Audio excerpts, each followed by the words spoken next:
Assalamualaikum warahmatullahi wabarakatuh.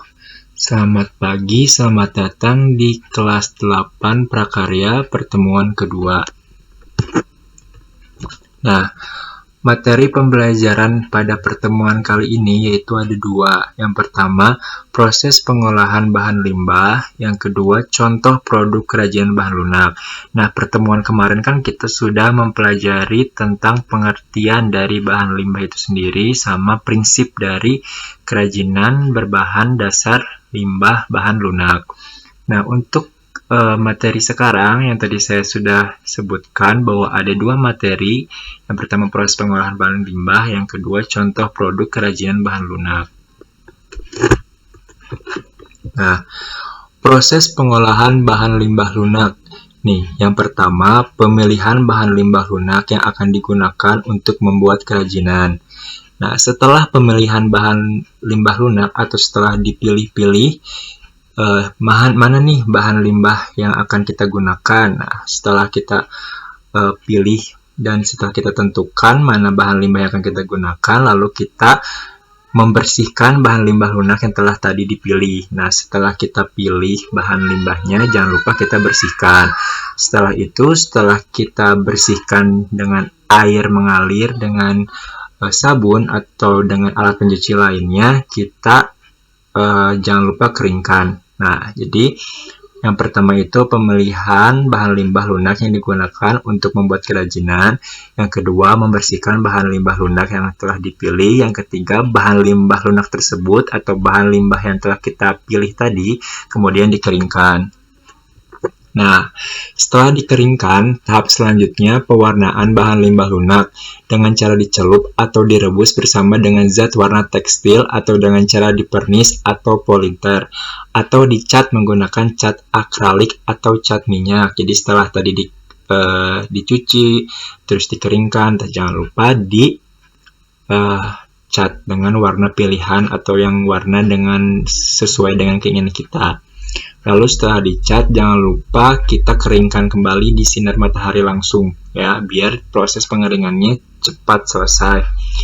Nah, yang terakhir penghalusan sehingga bahan limbah lunak siap digunakan untuk membuat kerajinan.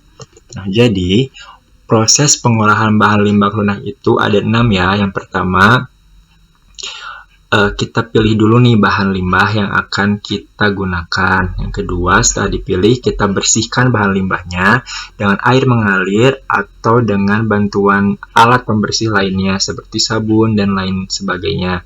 Yang ketiga, setelah kita bersihkan, kita keringkan. Nah, setelah kita keringkan, sudah benar-benar kering, jangan lupa kita cat dengan warna sesuai dengan keinginan kita. Setelah kita cat, jangan lupa kita keringkan kembali di bawah sinar matahari langsung ya, biar proses pengeringannya cepat selesai. Setelah kering, jangan lupa kita haluskan nih, haluskan sehingga bahan limbah lunak siap digunakan untuk membuat kerajinan. Nah, sekarang contoh produk kerajinan bahan lunak. Nah, di sini ada contoh kerajinan bahan lunak yang sifatnya alami. Yang pertama, contoh kerajinan tanah liat diantaranya gerabah, vas bunga, guci, piring, kendi, cobek, dan sebagainya. Yang kedua nih, dari rotan, misalnya topi, tas, dompet, alas meja, tempat lampu, figura, atau tempat untuk menyimpan foto, dan kerajinan dinding.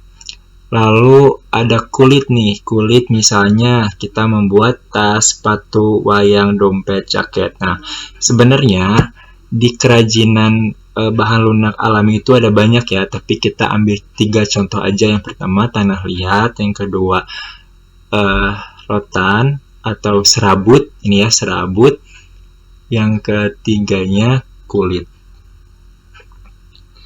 Nah, ini kerajinan bahan dari buatan. Nah, kerajinan bahan limbah lunak buatan. Contohnya yang pertama itu ada lilin, yang kedua sabun, yang ketiga gips. Jadi kita ambil contoh aja 3 ya. Kalau lilin nih kita buat kayak lilin berwarna-warni. Nih cocok untuk misalkan di kamar atau misalkan nanti kalau misalkan mati lampu kita pakai lilin yang bentuk-bentuknya atau warna-warnanya yang bagus gitu, yang indah, yang lucu. Nah, terus kalau sabun nih, sabun kan biasanya bentuknya ya gitu, lonjong gitu ya. Nah, sekarang kita bisa bentuk ini kayak bunga, atau hewan, atau tumbuhan yang lainnya gitu. Terus kalau gips, nah kalau gips itu kita biasanya dicetak nih. Kalau gips itu cara pembuatannya nanti si bahan gipsnya nih mirip seperti sabun, cuman teksturnya itu lebih bisa dibentuk-bentuk lagi dengan leluasa. Jadi nanti ada pencetakannya, adalah cetaknya, lalu kita cetak sesuai dengan keinginan kita. Misalkan kalau cetaknya mau bentuk hewan, boleh, bentuk tanaman boleh, bahkan ada juga karakter dari misalkan animasi atau apapun bisa nih pakai bahan gips. Nah, untuk materi sekarang, pertemuan sekarang, kita cukupkan sekian. Nah, nanti tugasnya seperti biasa ya, ada di deskripsi. Nih, deskripsi video ini, di deskripsi YouTube ini. Kalian lihat deskripsinya, klik link Google Form-nya, lalu kalian kerjakan. Ya, jadi kerjakannya kalian langsung aja di Google Form, gak usah kalian kerjakan di buku tulis ya. Jadi sekian, wabillahi taufiq wal hidayah. Wassalamualaikum warahmatullahi wabarakatuh.